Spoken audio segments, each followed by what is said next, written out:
آج ہم جانیں گے کہ مسلمانوں کی حالت کیا ہے۔ پہلا یہ کہ اپنے نفس کی بندگی، اپنے نفس کی، اپنی خواہشات کی پیروی، جو ہمارا دل کرتا ہے، جو ہمارا نفس ہم سے کرنے کو کہتا ہے، ہم اس کو کر بیٹھتے ہیں، اور وہ کچھ وقت کے لیے ہمیں اچھا لگتا ہے، بعد میں ہمیں پچھتاوا ہوتا ہے کہ آخر ہم نے کیا کیا ہے۔ اور پچھتاوا بھی انسان کو ہونا ضروری ہے۔ اگر انسان کو پچھتاوا نہیں ہوگا تو وہ پھر اس کی پیروی ہی کرتا چلا جائے گا۔ دوسرا یہ کہ باپ دادا کی پیروی، ہم شروع سے اب تک، پہلے زمانے سے، ابتدا سے اب تک وہی کرتے آ رہے ہیں جو ہم سنتے ہیں، جو ہم پہلے کے لوگوں سے، اپنے باپ دادا سے یا پردادا سے یا نانی دادی جن سے بھی سنتے آ رہے ہیں، ہم فوراً اس کو سن کر اس پر عمل کرنے لگتے ہیں، اس کی تحقیق نہیں کرتے، اس کی دلیل نہیں دیکھتے، بس اس پر آنکھیں بند کر کے چلنے لگتے ہیں۔ اور تیسرا یہ کہ غیر اللہ کی اطاعت، یعنی ہم اللہ کے حکم کے آگے، جو اس کا کام کرنے کا جو وقت ہے، جو ہم نے ایک سیٹ کیا ہوا ہے، اس کو چھوڑ کر ہم کسی اور کو ترجیح دینے لگتے ہیں، یہ غیر اللہ کی اطاعت میں آ جاتا ہے۔ اصل میں یہی اصلی شرک ہے۔ ہم نے پتھر کے بت تو توڑ دیے، مگر جو ہمارے دلوں میں یہ بت بیٹھ گئے ہیں، سما گئے ہیں اور گھر سا بنا لیا ہے، ان کو ہم آج تک نہیں توڑ پائے۔ ہمارا اپنے دلوں پر دھیان ہی نہیں جاتا، اس لیے نہیں جاتا کیونکہ ہمیں علم نہیں ہے، ہم غور و فکر ہی نہیں کرتے کہ آخر ہماری روزمرہ کی زندگی میں کتنی باریکیاں ہیں۔ اگر ہم یہ جانیں، اس پر غور و فکر کریں، تو ہم شرک سے بچ سکتے ہیں۔ جانے انجانے میں ہم دوسروں کو خوش کرنے کے لیے جانے کیا کیا کر بیٹھتے ہیں، جس چیز کا ہمیں اندازہ نہیں ہوتا، مگر وہ اصل میں شرک ہی ہوتا ہے۔ ایک مسلمان کے لیے ضروری ہے کہ سب سے پہلے وہ اپنے اندر کے بتوں کو توڑے، کہ آج جو ہم اتنی مصیبت میں ہیں، اتنی پریشانی میں ہیں، اتنے حالات جو ہمارے خراب ہیں، ہر جگہ سے جو ہم مار کھا رہے ہیں اور ہماری کوئی ویلیو ہی نہیں ہے، اور اتنی آزمائشیں ہیں ہمارے ساتھ، وہ ہمارے ان حالات کی وجہ سے ہیں، جو ہم اپنی زندگی پر غور نہیں کرتے۔ ہم اللہ کی جو باریکیاں ہیں، جو احکام ہیں، ان پر غور نہیں کرتے۔ آج جو ہم اتنے رسوا ہیں، اتنے ذلت میں ہیں، اتنی پریشانیوں میں ہیں، آج ہم اپنے اس نفس کی وجہ سے ہیں، جو کامیاب نہیں ہے۔ واقعی میں دنیا میں مسلمانوں کی تعداد اتنی ہے کہ ایک جو چھوٹا سا طبقہ ہے، آج ہم اس سے مات کر رہے ہیں، آج وہ ہم پر غلبہ پا رہا ہے۔ ایک وقت تھا کہ ہماری اتنی ویلیو تھی، مگر آج ہماری کوئی ویلیو نہیں ہے۔ ہماری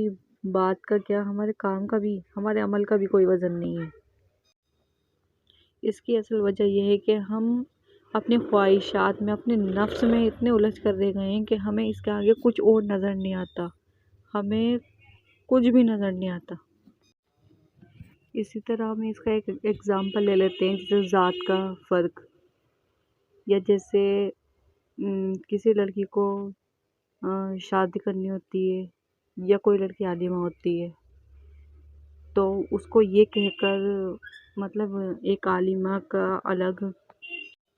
الگ ہی سوچا ہوا ہے کہ یہ عالمہ ہے تو یہ سب سے، اس کا دماغ بھی الگ ہے،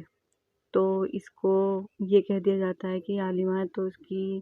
اس کو کحرا رہنا چاہیے، یہ اپنی زندگی نہیں گزار سکتی۔ یعنی عالمہ کسی کی سنتے نہیں ہیں، وہ اپنی ہی کرتی ہیں، ان کا الگ ہی دماغ ہوتا ہے۔ یا عالمہ کو شادی نہیں کرنی چاہیے، یا لڑکیوں کا کوئی حق نہیں ہوتا بتانے کا کہ انہیں کیا پسند ہے، کیا نہیں پسند ہے، کون پسند ہے، کون نہیں پسند ہے، مطلب کوئی حق نہیں دیا جاتا ان کو۔ اور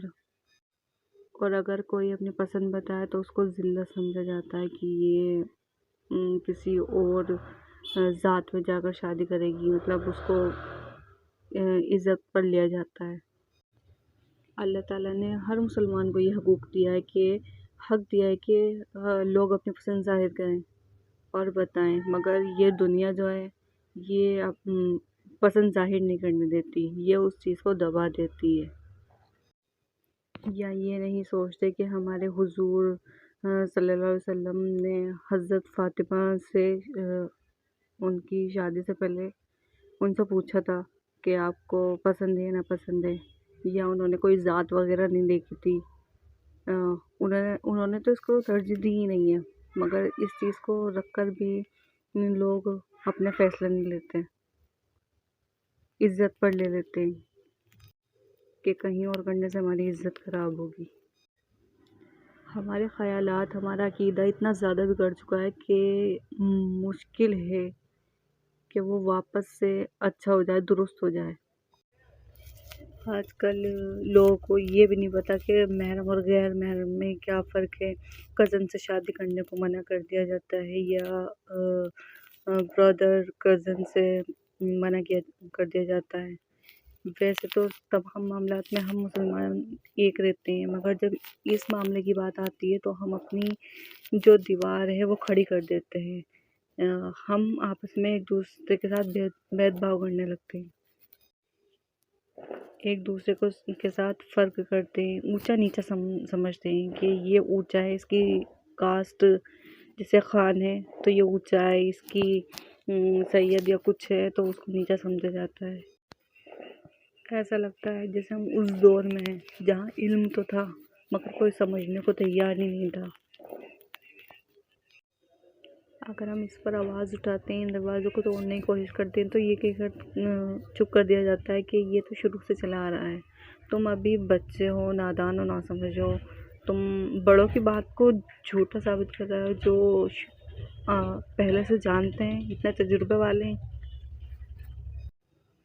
حق بات نہیں سنی جاتی، حق بات نہیں سمجھی جاتی، اس بات میں بھی چھوٹا بڑا کر دیا جاتا ہے کیونکہ تم چھوٹے ہو،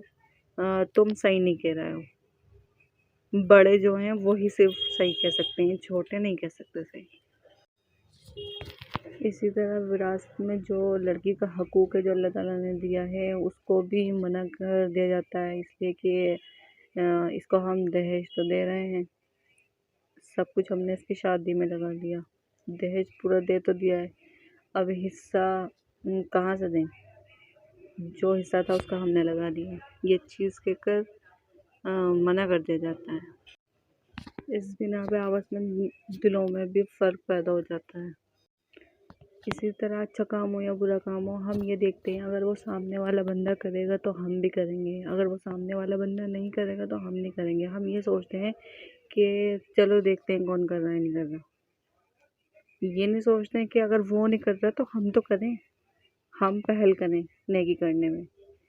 برائی سے بچنے میں ہم پہل کریں، یہ نہیں سوچتے۔ ہم دوسرے کے عیب تو تلاش کرتے ہیں، دوسروں کے اندر خامیاں تو نکالتے ہیں، مگر ہم اپنے آپ کو نہیں دیکھتے کہ اصل خامی ہماری خود کے اندر ہے۔ اگر ہم اپنے آپ کو اس خامی کو نکالیں گے تو ہم سامنے والے کو بھی اچھا سمجھیں گے۔ اصل میں وہ خامی ہمارے اندر ہے جو ہم سامنے والے کو برا سمجھتے ہیں۔ مسلم ہونے کی اصل پہچان یہی ہے کہ وہ اللہ تعالیٰ کی بات کو سنتا ہو، اللہ تعالیٰ کی بات کو سب سے اوپر رکھتا ہو، وہ کسی کے کہنے یا نہ کہنے پر اللہ کی بات کو نیچے نہ کرتا ہو، وہ سب سے اوپر اپنے اللہ کی اور اپنے حضور کی بات کو رکھتا ہو، پھر اس کے نیچے باقی سب آتا ہے۔ اس کو یہ فکر نہیں ہوتی کوئی اس سے راضی ہے یا ناراضی ہے، کوئی اس سے خوش ہے یا نہ خوش ہے، اسے صرف یہی فکر ہوتی ہے کہ اس کا اللہ اس سے راضی ہونا چاہیے، بس اس کا اللہ اس سے خوش ہونا چاہیے، وہ اس کو خوش کرنے میں لگتا ہے۔ جس کو اللہ اور اس کے رسول کی اہمیت کا علم ہوگا، اس کی بات کی ترجیح ہوگی، تو وہ کسی کو نہیں دیکھے گا، وہ صرف اپنے اللہ کو رسول کو ہی دیکھے گا۔ ان کے حکم کی زیادہ اہمیت ہوگی اس کی زندگی میں، وہ کسی کے حکم کی اہمیت نہیں ہوگی۔ کتنا ہی وہ پریشان ہو اپنے اللہ کے کام میں، کتنی آزمائش آئیں اس کی زندگی میں، کتنے لوگ اس کو برا بھلا کہیں، اس کو نیچا دکھائیں، اس کو طعنے دیں، اس کو غلط کہیں، اس کو ڈرائیں، مگر وہ نہیں ڈرے گا، اس کو اپنے اللہ کا فکر ہوگا کہ اس کے اللہ نے اس کو ہدایت دی، اس نے اس کو چنا، اس کی بات کی زیادہ اہمیت ہوگی، نہ کہ لوگوں کی اس کو اہمیت ہوگی۔ یہ تمام موقع ہماری زندگی میں تو آتے ہیں، مگر ہم اس پہ غور نہیں کرتے۔ اگر ہم غور کریں گے نا تو ہمیں اس پر عمل کرنا پڑ جائے گا، اور ہمیں اس پر چلنا پڑ جائے گا، اور جب ہم اس پر چلیں گے تو ہمارے خواہشات نفس جو ہے وہ مارا جائے گا، اور ہم اپنے خواہشات نفس کو نہ مارنا نہیں چاہتے ہیں، اپنے خواہشات نفس کو سب سے اوپر رکھتے ہیں، اس کو زیادہ ترجیح دیتے ہیں، اس پر ہمارے مفادات جو ہوتے ہیں اس پر ہمارے زد پڑنے لگتی ہے، تب ہمیں یہ باتیں بری لگتی ہیں۔ اگر جس دن ہمارے مفادات پر زد نہیں پڑے گی، نفس پر زد نہیں پڑے گی، تو اس دن ہمارا جو اللہ ہیں اور اس کے رسول ہیں وہ سب سے اوپر ہوں گے، اس کی بات کی زیادہ اہمیت ہوگی، اور ہمیں کسی کی اہمیت نہیں ہوگی۔